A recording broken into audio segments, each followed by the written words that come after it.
Low ball in, Harry Wilson. Yeah! He's done it! Oh yes! Oh yes! Across the face of goal, headed in. Yeah! He's done it! What an introduction! Off you go!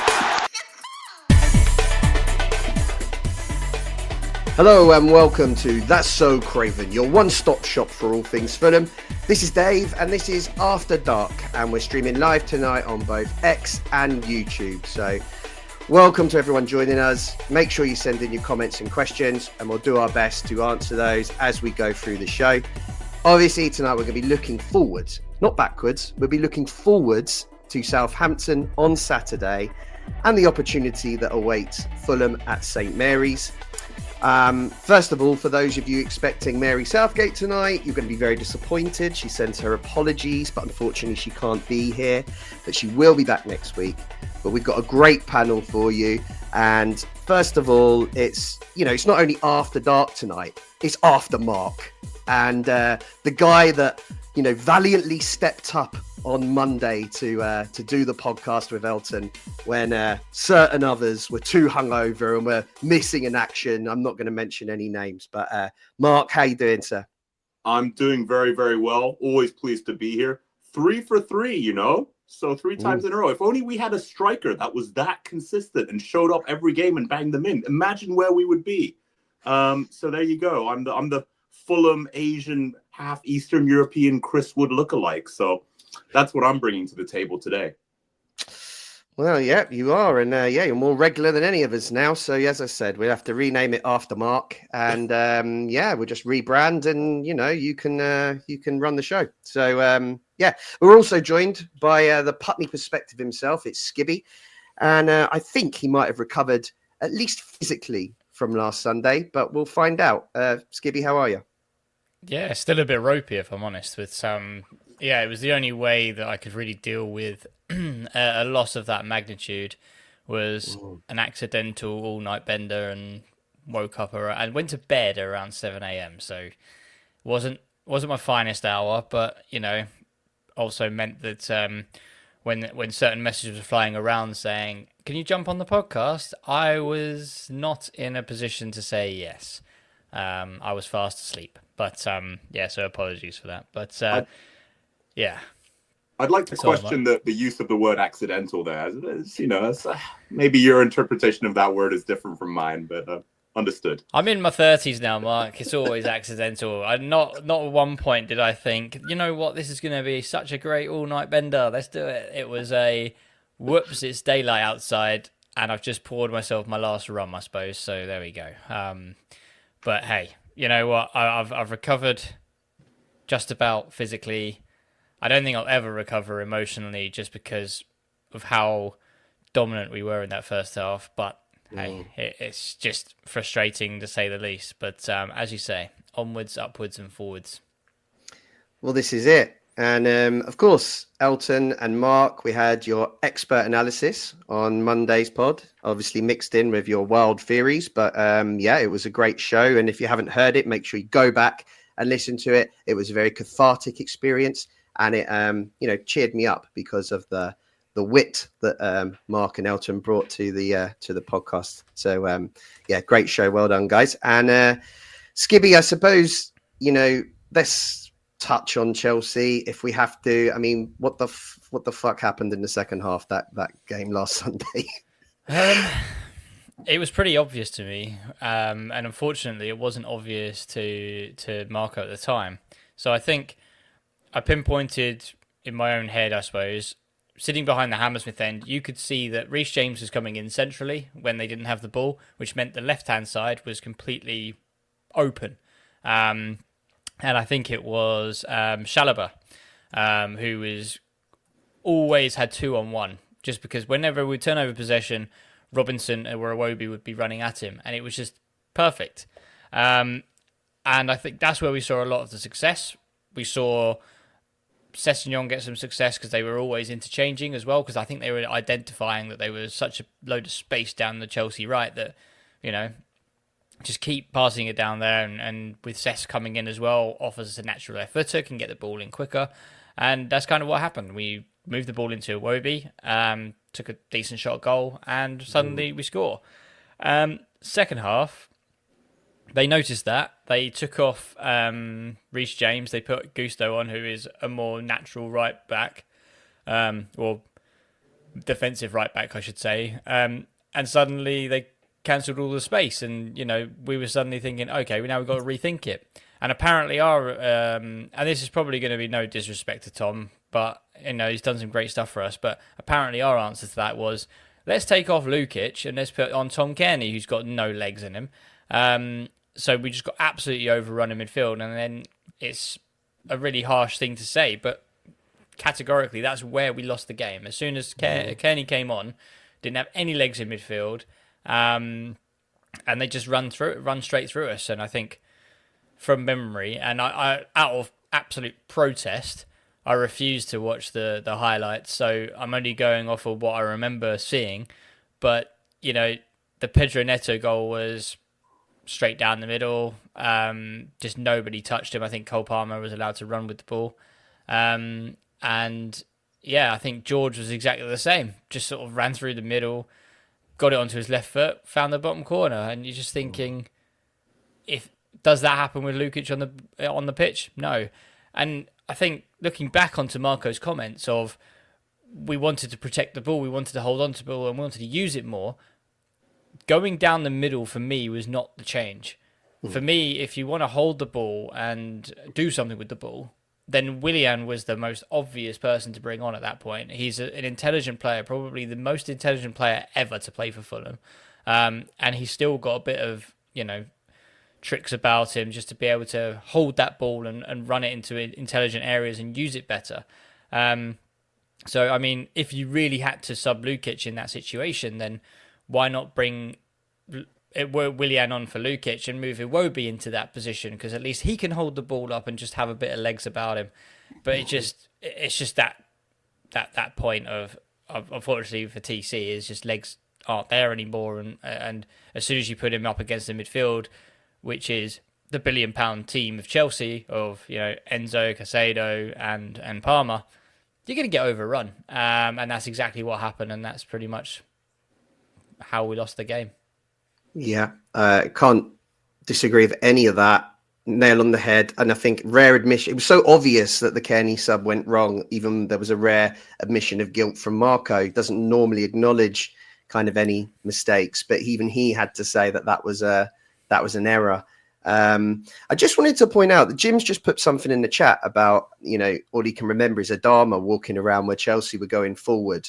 And yeah, I think that was very noticeable. But just on the wider topic of Adama, what's happened to this guy? I remember at the beginning of the season, he started to see the season really well. He was, he kind of was a permanent fixture on the right of midfield. And I remember saying to Elton, it was like a new signing. He was creative, he was a threat, and then all of a sudden we ran into that kind of Man City game where he missed those chances. And I don't think he's really recovered from there. And he seems like his form has just got worse and worse to the point now where he's a bit of a liability when he's on the pitch. So all I can put it down to is a kind of confidence thing after that Man City game. But it's really disappointing, really, how his season has kind of just dropped off a cliff. I don't know, does anyone else? Before Mark dissects that, I just want to correct Jim's sentence here, because I was going to say, walking around when Chelsea are going forward, I think when Bournemouth were going forward, when Liverpool were going forward, every other team since Christmas is Adama just walking around. It's just, he's an infuriating bloke, so go on, Mark. Yeah, no, I just jump in there. It's really funny that Jim put this comment in. I have noticed it as well, but there was a random graphic on Instagram, and I think Adama's in like the top 7 Premier League players who spends his time walking. I forget exactly what it was, but it was low 70%. He just walks. Like, yes, we know the guy can sprint like a beast, but you're absolutely right on the form. The form's dropped off a cliff. He was really exciting against Ipswich, right? We saw it all come together. The attack down the right, the overhit cross, but then it gets headed on, and then he swipes it in from the other wing. Super, super exciting. So I don't know what happened there, because right now we got we basically got a pacey AK-47.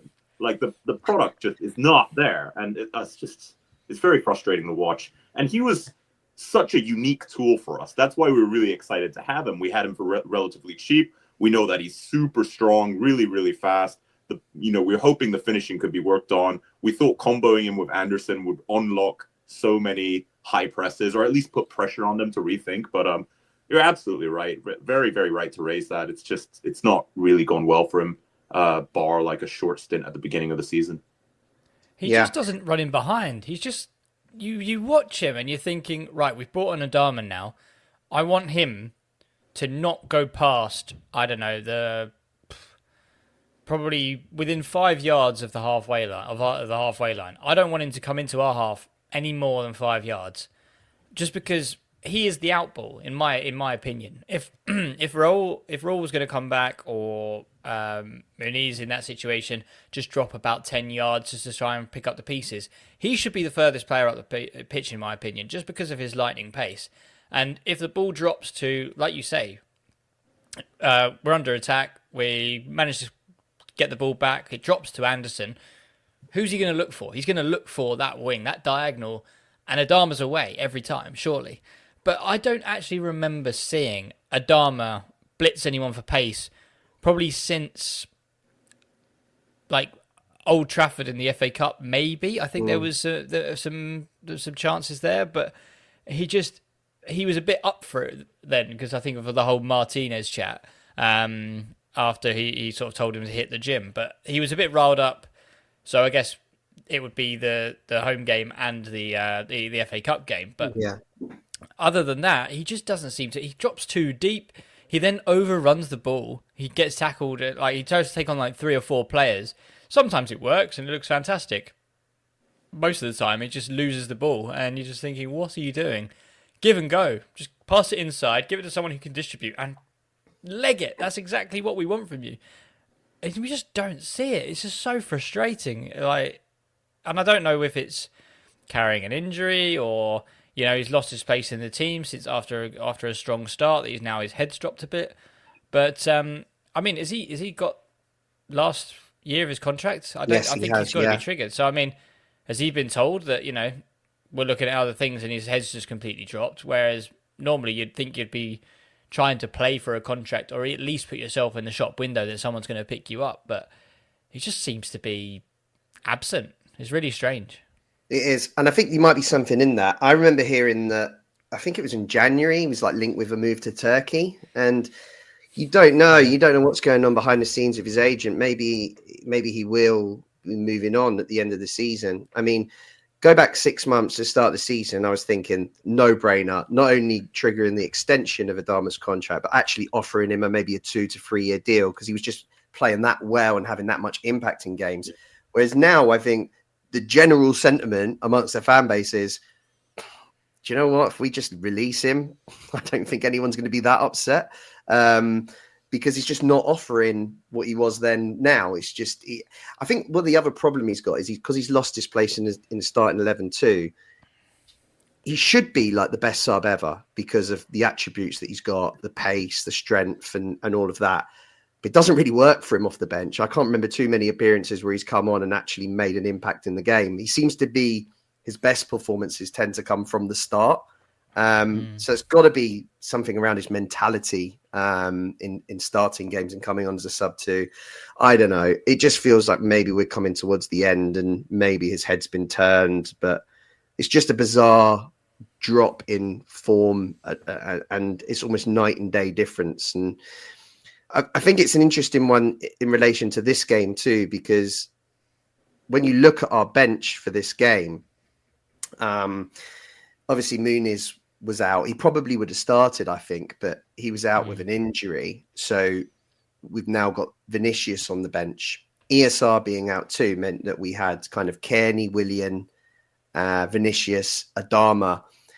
And all of a sudden, our bench, doesn't look as strong as it did when we had kind of a hungry Muniz and a hungry Sessegnon coming off it. Now we've got Wilson back. That's a step in the right direction. He's going to add something as he gets match fit, but I don't think our bench is as strong. And I think we saw that on Sunday with the subs. They didn't really have the impact that our subs have been having going back 3 or 4 games ago when it was Cess and Muniz. So I don't know. It's not helping Adama being in this form, and I'd rather actually, let's say it again, a Josh King, someone like that get an opportunity if his head's not in it. I mean, what do you reckon, Mark? Is it time to freshen it up with some youth? Yeah. What I love about our youth is they're so hungry, right? Maybe it's still a little early. They don't have the nous and the experience to come on. I think King could do a job. I think Marshall Goto's he's done himself proud every time he stepped on the pitch, and we want a bit of that. We want a bit of that directness and that drive. I wonder, just to play devil's advocate or put an opinion that's out there a little bit, has Marco coached Adama to be cautious? Because sometimes that's what I feel like. I've raised this point before, but when Ipswich counter or when Palace counter or whoever counters, especially Forest, right, it's full force. Even when Adama was playing well, he would sprint to outside the box, then he'd hold it and look for the cross. So I wonder if Marco has told him, stop, think, look for the pass instead of to go full force and, I don't know, do a cutback or to shoot on goal. So that's just food for thought. I think you're right about the bench, though. The bench is a big reason. I think I addressed on the last pod, when they can bring on hundreds of millions of pounds fresh, ready to go, and we have to rely on some of the older players. That's a little bit tricky. But yeah, no, Adama has been pretty disappointing of late. Yeah. The other thing that I found really strange about Sunday's game is it's almost like a mirror image of the game at Stamford Bridge. It's where, you'd argue that Chelsea started the game the better team, took the leads, and then half-time everything changed. And it's even weird. The goals are almost in the exact same minutes. It's really bizarre coincidence. I'd like to think it shows that there's not much between the two sides. That's the positive I'll take from it. But if there is one. But look, horrible way to lose. And I think we just need to move on from everyone's sanity on this one, because I just, it's certainly one I want to forget.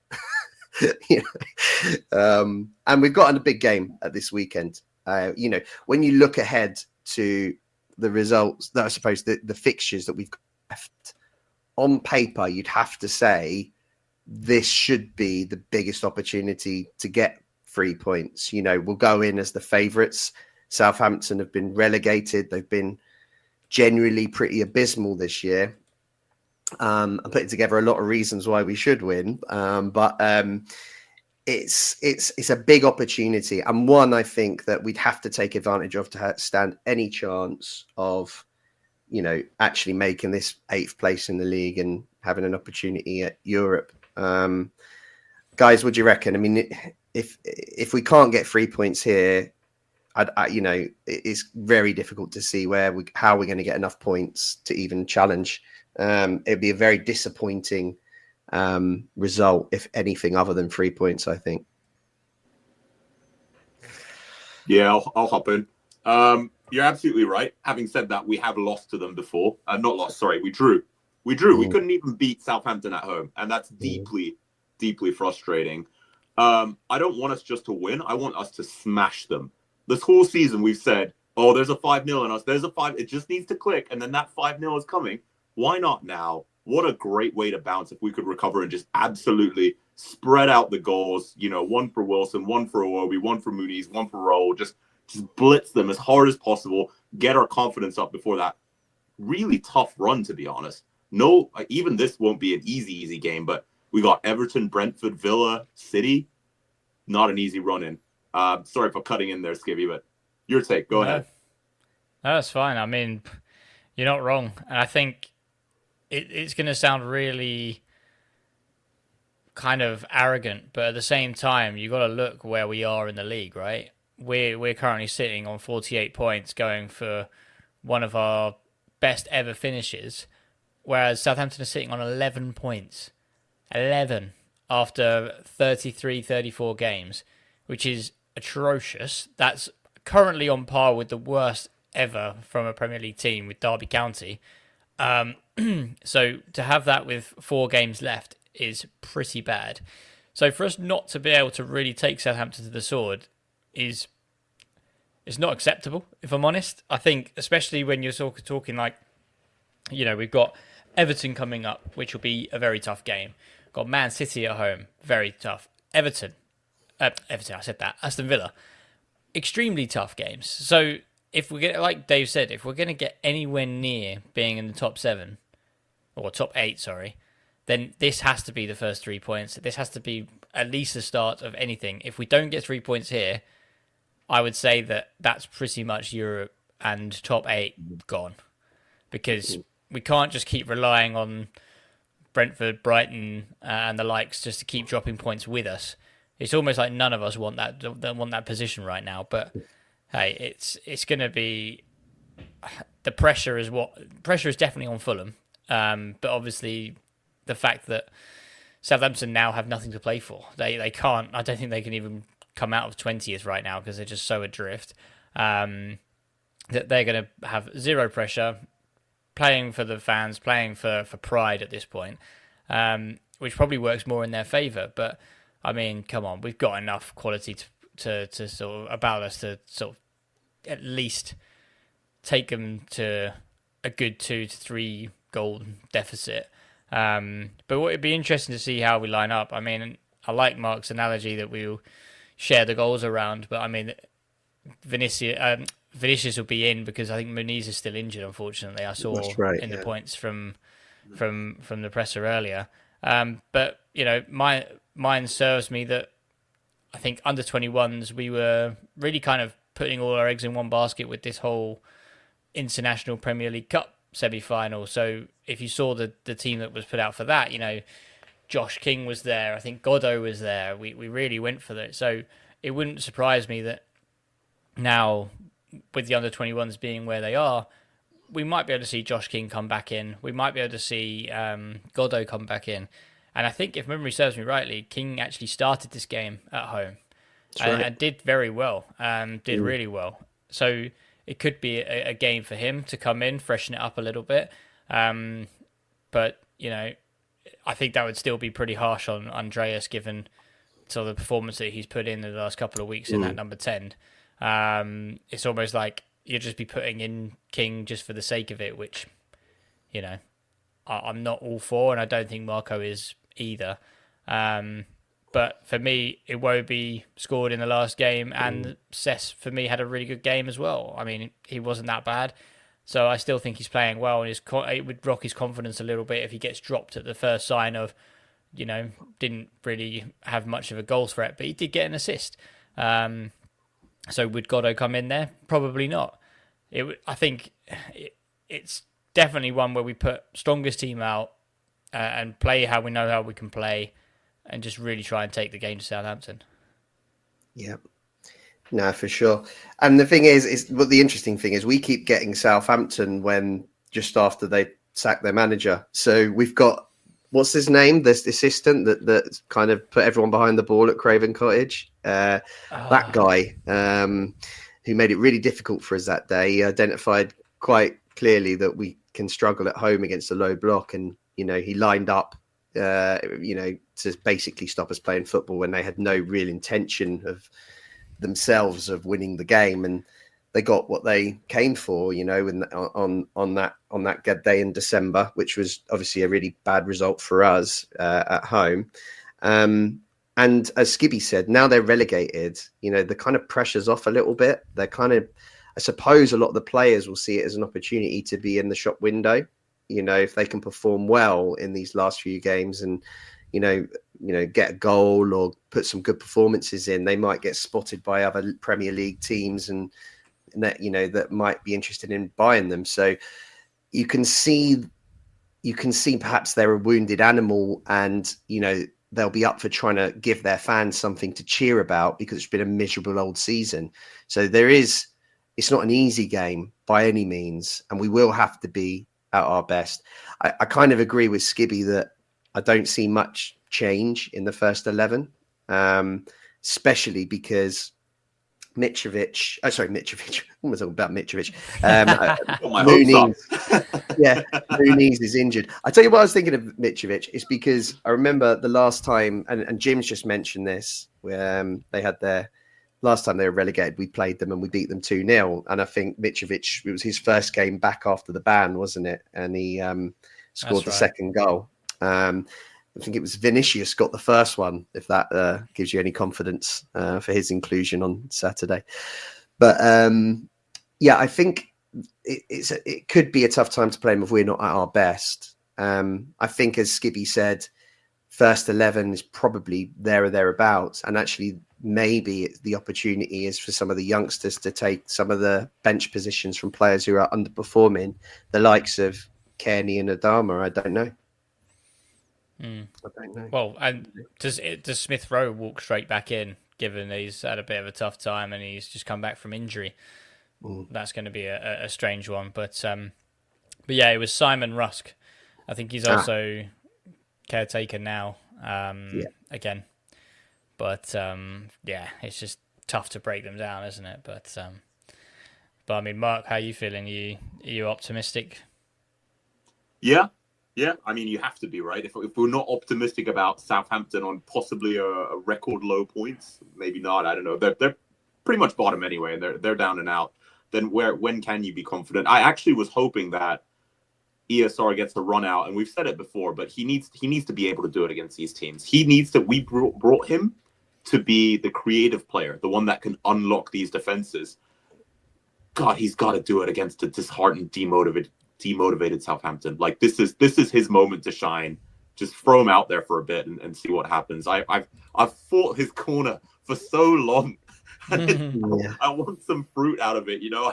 I want to be able to say, look, he's done it again. He's finally scored a goal. But we'll see. I see we brought up the last 5, but interesting. Mixed results. Yeah, there has been a few mixed results in there. And yeah, it's not that was that in the. No, I can't remember that loss at their place, but it seems to have escaped my memory. I think it's because we lost. I probably just moved on very quickly from it and put it to bed. But yeah, it does stand out as one I just can't remember that game at all. But I'll take Jack's word for it that happened, and I'll move on again. Yeah, it's going to be a tricky one. But look, we've got to turn up. And as you say on Smith Rowe, I mean, I don't think he'll start. I think he's more likely to be on the bench just because he's been injured. If he does come back in. But yeah, you're right. These are the kind of games where we need him to show up, even if it is in a bit part role, because it would be really encouraging if he could end the season strongly. He's had this massive lull in the middle of the season, where everyone's doubting him, and you know, there's questions now being asked about the money that we spent, and you know, even people saying should we keep him, which is, you know, crazy that we're here now and that's what we're talking about. But it would be nice if he could finish the season strong, maybe get a goal or two, and just to give everyone a bit of confidence, you know, that he's got that ability and we might see more of it next season. That's what I'd really like for him for in the next 5 games, is to have a few performances and show us what he's made of, so we just don't end the season on such a sour note with him. I think that'd be really important for his Fulham career personally. Yeah, so yeah, look, I mean, what can you say? Southampton got some threats in that team. I know they've got the big 6'8" lad up front who's a bit of a menace, but they've got some good players in midfield, I think, who on their day can cause us problems. And we're just going to have to basically do what we did last time we went there when they were relegated, and that's keep it tight at the back and take our opportunities. And you know, I think if we can come away with this for 3 points, everyone will start, you know, the Europe talk will be back on again, of course, because that's just what we do. But I think it will cheer everyone up. It feels like it's been a tricky period. We've lost 3 of the last 4 games, which doesn't feel particularly good, does it? And it's bizarrely one of the only win in there is against Liverpool.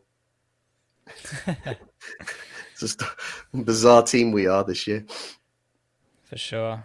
I mean, you talk about the Southampton team. There's actually a player for them that I actually really wanted us to get, which was Agotchukwu, I want to say his name is, from Chelsea. We were looking for that kind of midfielder that can make things happen. And I know before I mention it, Dave, that you hate, maturing other people's players. Let it be Chelsea's player as well. But the fact that I think in the last game he played against West Ham and scored, he just seems to be an actual decent player in the middle of that park. I mean, I'm not saying that West Ham are any good, given their recent results, but he is just one of those players that is a bit of a standout for me. I mean, he's only on loan, so he doesn't really give a shit what happens to Southampton, let's be honest. But other than that, you look at that defence of Jack Stevens, Bednarek, who's been there for donkeys, Harwood Bellis. It's just not Premier League quality, if I'm honest. But then, interestingly enough, Walker Peters being the right back that's been heavily tipped to potentially be a successor to Kenny Tete. So, I mean, there are some individuals there, but just not as a team. And I think one of their wingers, I want to say Sulemana. I remember watching the Man United game. Where they were 1-0 up, I think, or something, and this guy was just absolutely a thorn in the Man United defence, just running tricks, always getting to the byline, always beating, I think it was either Dallo or Mazzari, and it was just insane to watch him. And you're thinking, this Southampton team's getting relegated, but they're beating Man United 1-0 and absolutely rinsed them down that left-hand side. And then I think, unfortunately, Amad Diallo scored a hat-trick and sunk them 3-1 in the end in 5 minutes. But, there are some individual brilliances. There are some players there that can really turn up. It's just a shame, kind of resonates with me in a way with the Scott Parker season where, you've got all those individuals and they just don't perform as a team. It's just interesting that I think, like you say, the curse of manager getting sacked and the assistant manager, I think, is he back in charge again now? Yeah, I believe so. Yeah. So it's just an interesting bounce where it's almost like go out, play with freedom, and who gives a shit. It could actually work in their favour with the amount of sort of individuals that they've got. Mark, I don't know if you've got any other Southampton players that you think could do a job against us. No, I mean, I don't know their team that well. I know Ramsdale has had an interesting season, but he always seems to turn up against us. So let's hope he becomes. I learned this from my Gunners friends, but Hologramsdale. Let's hope that guy shows up, and we get to bang a couple in. But yeah, no, I know I hope we keep the king, but I know Kyle Walker-Peters is linked with us. Sulemana, I've heard that name before as well. But I mean, we should be beating these guys. Like, by and large, our first team is a hell of a lot better. But we're just so consistently inconsistent this season. So we'll see where we end up. The only other player I think we've not mentioned is that Tyler Dibbling, who, has been a bit of a standout for this year. Obviously a youth player that's broken through, heavily linked with, lots of clubs this forthcoming transfer window. So it'll be interesting to see. I mean, it looks like his form's tailed off a little bit, and it's probably quite natural of a young player like that to not be consistent throughout the whole of the season, especially in a team that's struggling against relegation. But there's clearly a player in there, isn't there? And we'll have to have our wits about us to make sure that he doesn't cause us problems, particularly on the counter, I think. And yeah, you're right. Walker Peters will be interesting. I find it interesting that he could be a replacement for Kenny Tete, because I think they're very different. I had a little look at Walker Peters' stats. I know I've seen him quite a few times in various teams. I remember Spurs he was at for a little while, and I remember seeing him there. But he's a lot more attacking. That's his kind of. He's a bit more of a Robinson. He's quite an attacking fullback, but his defensive numbers aren't that strong. Whereas when you look at Kenny Tete, his, even just on the eye test, we know that he's one of the best defenders one-on-one in the league. In my opinion, he is the best in the league. So it would be a very kind of different player, different profile. And we'd probably change our system up a little bit to accommodate a player like that. So I think quite an interesting link. I was more encouraged today to hear, as reported, I believe, on the BBC, that Kenny Tete is still in talks, and said both sides were quite, keen to try and do a deal. So I'm not giving up hope. I'm to the end. I'm gonna live in hope that Kenny stays, because I don't want that terrible day to come where he leaves Fulham. He's just been such a brilliant player, and certainly been one of my favourites. Keep that hope, Dave. He's just gone to Ajax to let them know he's re-signed for Fulham. He just wants to shake their hand and say thanks for the interest, but my heart is with Craven Cottage. That's why he's in Holland. Yeah. I think on the topic of new contracts, I think it's quite important to sort of think about, in terms of, it's easy to say the club aren't offering enough money, or the club aren't doing this, or the club aren't doing that. I think at the end of the day, you've got to remember that, one, I reckon our club is providing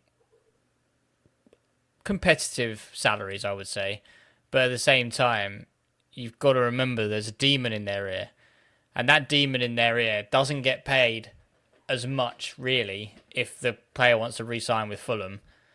That, if you think about, the first things that come to my mind are Kenny Tete. He could potentially sign for a Champions League team, not like within Spain or England, but potentially, in Dutch league or in France or something along those lines. But, and then their agent's going to see that as a massive payday. Josh King, for example, I know he's got another sort of 15 months or so, but at the same time, his agent's got to be thinking, he's hot property right now.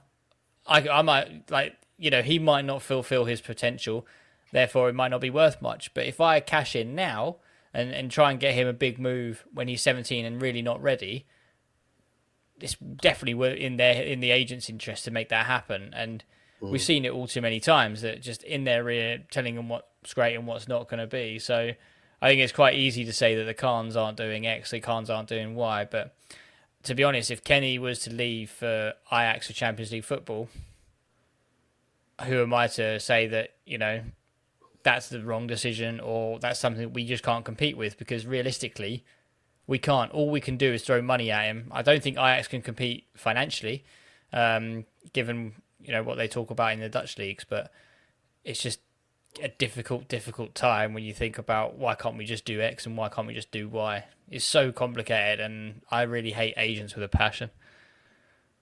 Yeah, I think you're right. There are two sides to the story. There's the agent in the player's ear, and then there's the club. There were some reports recently in the week that the club are waiting till the summer to discuss contracts, almost as if to say, kind of figure out, have we got a European campaign coming up, and what does that make a difference to who we bring in and who we keep?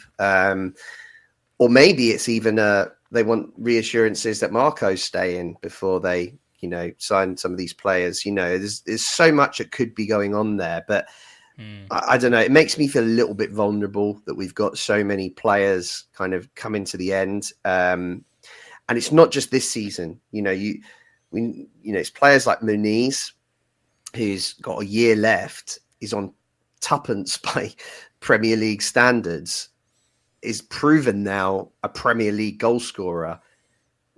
Come on, guys, get on with it. Tie him down. There's no reason why he shouldn't be offered a 4 to 5 year contract on comparable wages with players of his age and quality. So there is instances like that where I do look at the club and think, come on, guys, don't let that one slip away, because as you said, Skibby, Muniz is going to have an agent in his ear saying, we can get you more money than what you're on at Fulham, and they're not forthcoming with a contract here. If we don't sort this out soon, all summer, all we're going to be hearing is teams coming in for Muniz, because his agent's going to start putting his name out there. And I just don't think that's a great position to be in. So I take your point that it's not all as clear cut as, it's not always on the club, but there are instances like that where I just think we're too slow, and we need to kind of think further ahead, I think. I don't know, Mark. There's a few others as well. I think Wilson's contract's up next year. Obviously, AP's contract's up next year, so there's a big question mark over him this summer. There's all the guys this year, like Tete and Raul and Adama. There's TC. It feels like there's quite a lot of uncertainty at the moment as to kind of what our team might look like over the next 18 months. Yeah, Dave, you're absolutely right. And it really bothers me. I think the cons, yes, we seem to recruit pretty well, and they seem to care sometimes. It's really mixed signals we're getting. But I know that we're being cheap with Muniz. I know that we have whoever is, if it's Macintosh or some bean counter in the finance team. It's like, well, he's on really cheap wages, but he's still got 18 months left, right? So let's just keep him on cheap wages and we can deploy that money elsewhere, right? When what we should be doing is exactly what Palace did with Munoz. He probably came in relatively cheap. He's just re-signed. I don't know. They probably upped his wages a fair bit, and now they have him until 28. But, when we did the preview against Palace, I said Eze, Munoz, and forget Mateta probably scared me the most. Obviously, their whole team is pretty well drilled and well oiled, but they identified a key performer who's come in really, really strong. And they said, actually, your value is a little bit higher. You might get poached if you're on 20 or 30 when we actually think you're worth 50 or 60 or 80. So we're going to up the contract and we're going to add another year. And that's going to keep you for another 2 or 3 years. We absolutely should be doing that. And you're right, Wilson, AP, they've demonstrated their worth this season. So their contracts are running out. One more person I'd like to talk about. I'm glad we brought up the contract situation. Reedy. I think that's quite interesting because I think there's a really good fit for him with Scotty P's Burnley. I think that's a move that makes sense for all parties. So I saw that little snippet earlier today. And I was like, well, we want to upgrade from Reedy. Burnley probably want proven Premier League players, ideally on the cheap. Ideally, someone the manager has worked with before and can help them defend. So I don't know. What do you think about that? Do you think it makes sense as well? Do you think it can benefit everyone, or should we be looking at, because I think he's still got a fair chunk left on his deal. I think he's still tied down until 28, I want to say. Yeah. So I think not the start of the season just gone, the year before, we signed him up to a new 4-year deal, which feels bizarre now in hindsight. I mean, he's got one of the longest contracts left out of the current first team. Yeah. So unless someone like Burnley come in with an offer, it's going to be hard to move Reedy on. He's not playing that much. He's not in the shop window. So I think, it makes sense. We've got a big drop off, I think, from when we from Berger and Lukic in that centre midfield. We saw it on Sunday.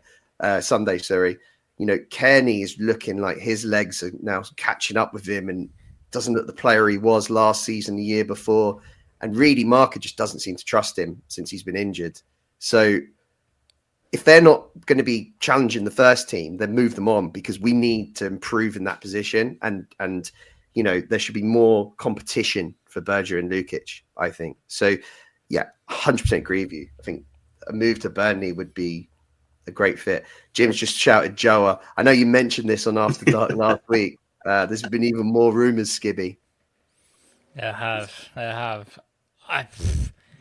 If Fulham transfer says that there is a bit of smoke to this fire, then I believe him. But it's going to be really complicated.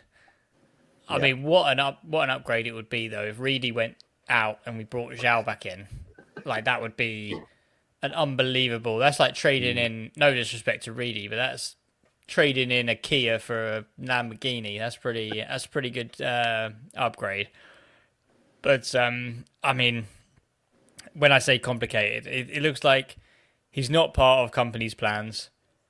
They still owe us money from the 50-odd million that they signed him for. Therefore, you can just write that debt off. So it's almost as if we don't really have to pay anything unless we've already spent the Zhao money, which I don't think we have. But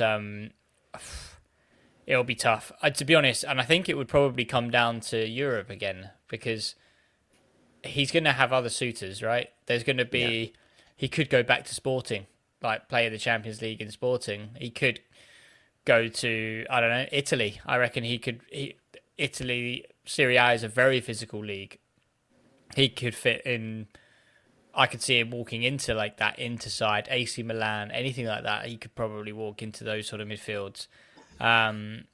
It's just going to be a very, very tough deal. But again, it's the Khans being sentimental. They love being sentimental in these situations. So as soon as a tried and tested sort of not just their ability, but as soon as their mentality becomes available and they know that they can fit in with the group and they know what they are around like the actual club, then it becomes like a bit of a no-brainer for the Khans, and they do tend to sort of open the checkbook. So, but yeah, it'll be an interesting yet very complicated deal if so. Yeah, Steve Reynolds just raised the point about the original deal was, I think it was 51 million euros. It's not, so it's a bit lower in pounds, and some of it was add-ons. I think. I don't think it was 51 and 5 add-ons. I don't think the 51 was up front. I think they've only. I would be very surprised if they've even paid half of that. But I do believe it's something around like the 20 million mark.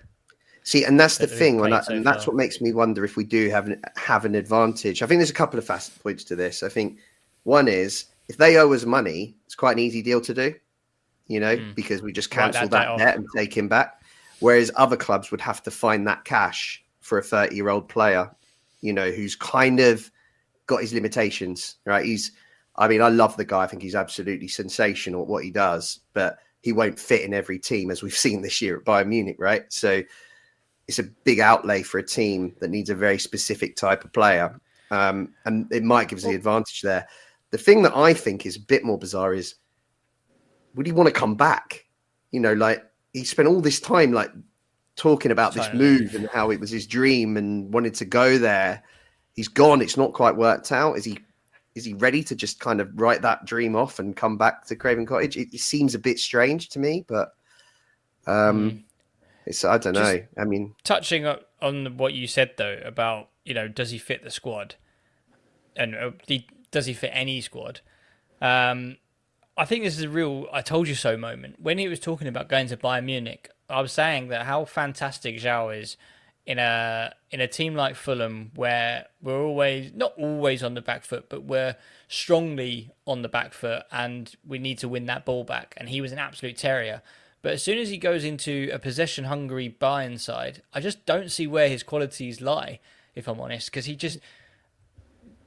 How many times are Bayern on less than 70% possession in the Bundesliga, which is not a very competitive league, let's be honest. So it didn't seem like much sense to me, and it just seems to have been proven that way, that they've opted over, like I think is Kimmich and another one. I want to say like Pavlovic, but something along those lines. Yeah, Pavlovic. Yeah, you're right. But more ball playing, more kind of Rolls Royce midfielders rather than your ugly little terrier battler. And I just think, for me, he would fit Fulham straight away. I don't think we'd have to adjust. He wouldn't have to adjust because of just the way that Marco plays.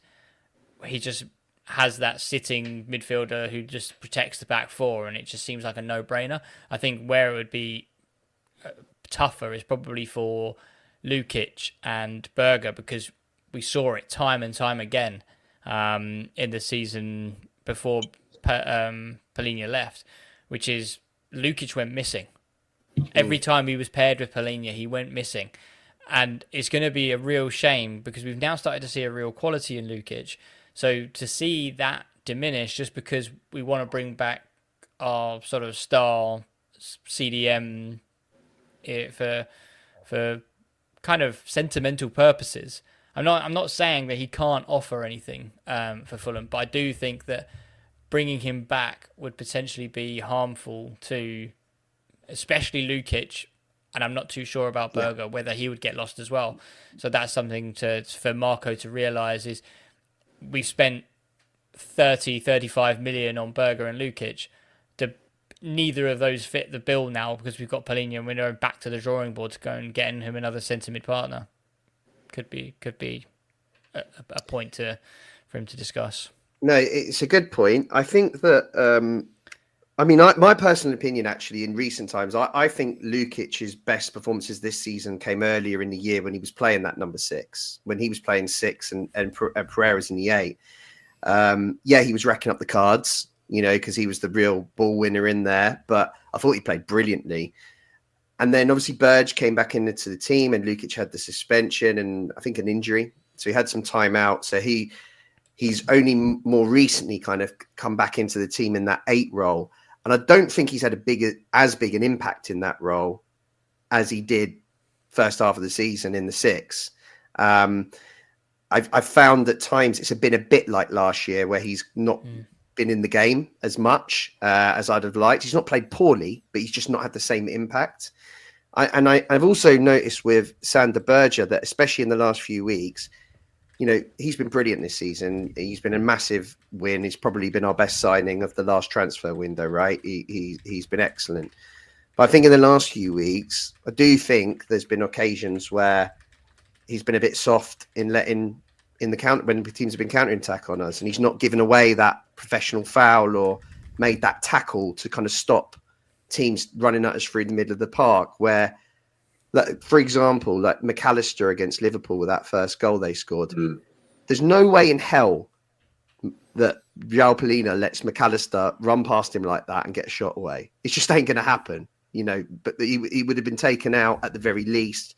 But knowing João probably would have won the ball. So I think that there's an element of that with this, that in recent times we've seen a few occasions like that where we've had teams running at us. Bournemouth's another one where teams have run at us right through the middle of the pitch, and there's been a bit of a João Polina shaped hole there. And I wonder if the whole timing of this is kind of playing a part in that rumour. And as I think Jim had said a bit earlier on, it could free up Berger to play the 8, and Lukic to be that squad player. It could work, is what I'm saying. It just probably needs some thought. I like it. I love it. I mean, the problem for me is the cash. I understand when people say we've evolved and we've managed without him. Absolutely true. We've sold him for a good fee. He isn't getting any younger. I understand all the arguments against. But, I hate to bring it up, but if he was on that pitch against Chelsea, we walk away with at least a point. At least, if not the win. Instead of Kearney, it's worlds apart defensively, right? So and I think he was a true professional. He must have been devastated. He already took the photos the first time round when he went to Bayern, and then we didn't sign the papers, right? But he didn't, unlike a certain other hero of ours, former hero of ours, he didn't down tools. He didn't refuse to train. He was a true professional, and I think that's that's what makes me think this is a relatively good deal, right? I think it comes down to the cash, and who knows what other kind of movement there might be, right? Maybe Berger can fit in. Maybe Lukic goes. We get a random offer from Serie A for his services, right? So there's ways we can make it work, and I trust Marco will make it work, and he is such a massive, clear upgrade defensively over Reedy that I would be more than happy to welcome him back. But I guess if Lukic becomes the new Reed, Yeah, on the bench, that's the scenario. But it's whether Lukic will accept that, or whether it's just I just worry that he can't play with Polina, so it'd have to be sort of like the direct replacement. But then Marco always kind of prefers Berger in that number 6, which is the awkward thing. So it's a tough one. And I think the financials are going to be 70 to 80% of the problem anyway. So I'm not expecting it to happen straight away. No. I mean, we are starting to see more transfer links now as it comes to the end of the season. There's obviously been a lot of talk about the right backs, and then as we've discussed, there's some news today that Kenny might actually re-sign, which was great, and I'll hang on to that until the end of the window. But it's quite interesting that transfer talk's heated up. There's obviously kind of discussions with agents, and we're starting to get a feel for kind of areas that the club's looking at. We know that we've got a lot of wingers out of contract or coming off loan, and that's clearly an area I think that we need to improve. And I think it's an area that we don't just need to improve. We need to bring in players that have got more of a goal threat than our current crop, because I think that's been a bit of a big problem for us this year. We don't really have enough goal scorers from the wide areas. Iwobi and Wilson have chipped in, and actually Cess has started to now too. But I do think there's still a gap there that we need to improve on. There was talk in our Discord group today. If you're not a member, sign yourself up because you're going to miss this stuff. But yeah, there was talk in our Discord today about Nelson and, whether apparently Arsenal are going to move him on. I'm not convinced with Nelson. I know he's had good moments this year, but I'm worried about his injuries, and I'm also worried about his end product. I just don't think that's what we need. I think we need someone with a bit more end product. I mean, how would you guys feel about us bringing him back? Go on, Mark. I'm in agreement, Dave. I think I've said before, there is a player there. Absolutely. You don't stay at Arsenal and stick around and they don't keep believing in you. If there isn't any talent, there clearly is. But we're talking about 2 hamstrings gone. We're talking about a big fee. Maybe it's changed, but I was looking at 25 to 30 million. We can find a good winger for that money. I think is it Chukwueze? Maybe I got the name, but he was meant to be with us in January. It was close, so we're probably going to pay about 25 for that, or maybe we structure it in some way that's advantageous for us. But it's a shame because I understand the link Nelson has with the rest of the ex-Arsenal crew with Iwobi and ESR. But yeah, interesting comment from Steve Reynolds. Yeah, I mean, I wish we did that. I wish we did our business earlier. Jao came in earlier, and that was great because we had him for all of the summer camp, and we had him ready to go on day one instead of this deadline day stuff where sometimes we have a manager say, you know what, we're a little thin. I don't want to let this guy go, and then we miss out on some of our targets, which is apparently what happened in January. But yeah, for me, getting back to the topic at hand, Nelson's a no, which means Forrest will pick him up for 15 and chips, and then he'll score 10. Yeah, no doubt they'll go after him. Yeah, just on that point, with Steve Reynolds raised, I don't expect us to do anything different. I think it will be more a case of we'll start signing players from the end of July, and we'll still be looking to bring people in on deadline day. I've got no reason to believe it won't be any different to what it has been for the last few seasons. And I think if we get our hopes up that we'll be bringing players in earlier, we're going to be disappointed. I think the best that we could probably hope for is getting a bit of clarity around the contract situation when we get to around June or July. If you're going on holiday, I don't think you need to be glued to X to find out what's going on. I think you can wait till you get back at the end of July, and you'll probably then start to see who Fulham get through the door. And obviously, I'd be delighted to be wrong, but I've given up any hope that we're that kind of club that is that proactive in the window. It's. But look, I think it's most important. Go on, Skibby, go on. You talk about transfers and the new contracts and everything. And I don't know if I'm just being pessimistic here, but I'm really nervous the fact that we've openly kind of said that we're waiting to the end of the season for new contracts. And I think there's a lot of talk, obviously, about Spurs at the moment. There's a lot of talk about their management or their manager situation, and Silva is quite rightly involved in the frame there. But I think ever since we started to falter a little bit and lose our grip on 8th, suddenly things have started to come out that we're delaying things, and we're taking a step and waiting to the summer to make some really key decisions. And what that says to me is a kind of a realist pessimist is I think there's a lot hinging on Europe than we think.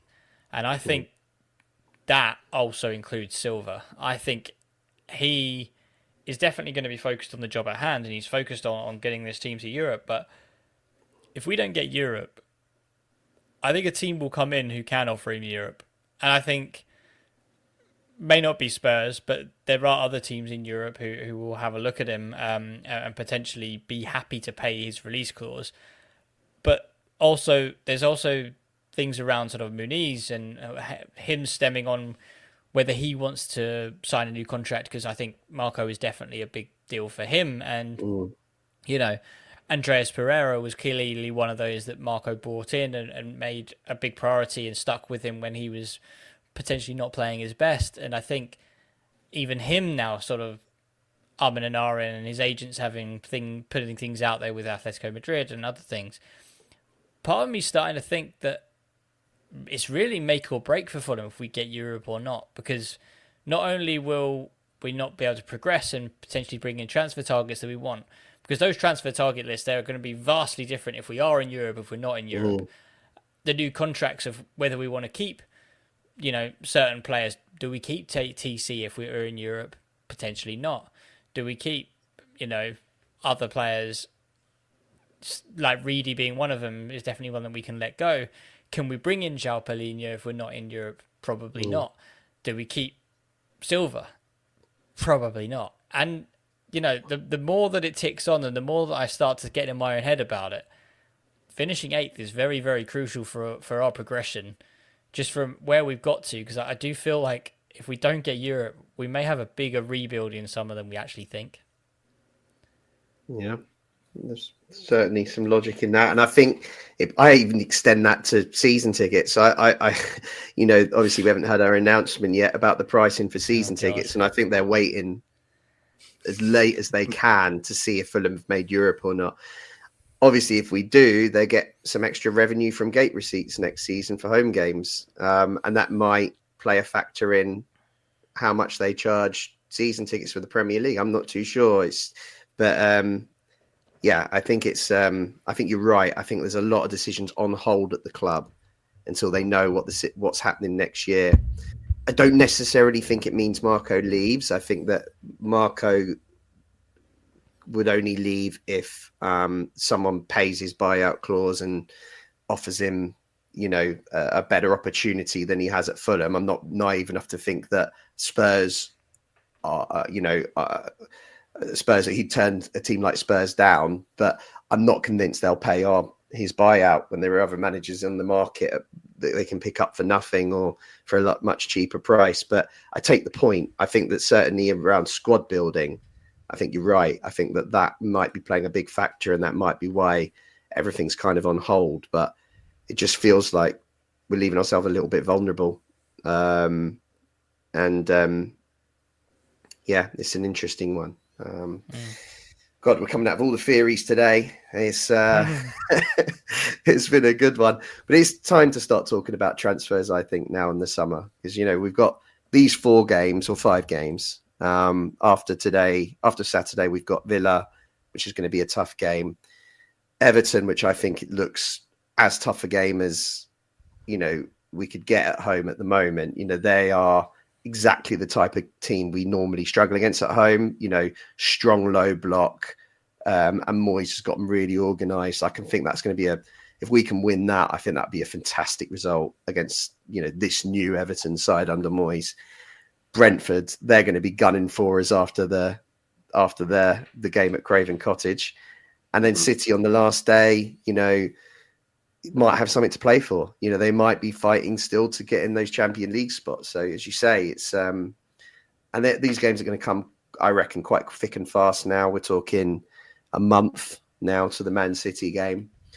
And then we really will be in that period of trying to understand how Fulham build for next year and, you know, where all the pieces lie. So yeah, it's an interesting time. I think we've talked enough about the table. Yeah, there's been some fantastic questions throughout the show today. It's been great. So, you know, thanks everyone for joining in. I don't think we missed any there. We had a couple in our Discord group.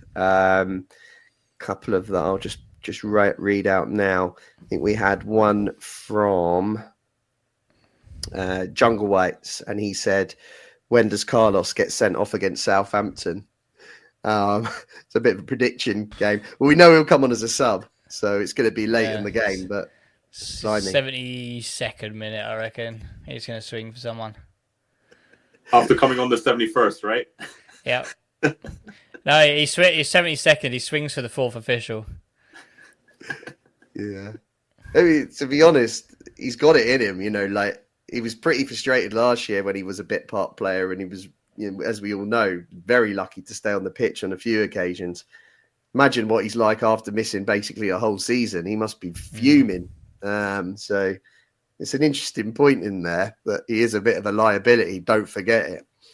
And then Dazza asked me if I'd be doing the podcast in my boxes if we re-sign Kenny. Well, I actually want us to re-sign Kenny. So I think I'll pop a crown on my head for that one. If we do, I'll go to Burger King, get myself a crown and celebrate that momentous day if that does occur. But it's just by the way, anyone who's watching live, we do take questions for the pod in advance in the Discord group in the podcast section. So if you join up, you can stick some questions in there throughout the week and we'll pick them up during the pod, or you can just ask them live, like everyone that's on tonight has done and made it such a good show. Yeah.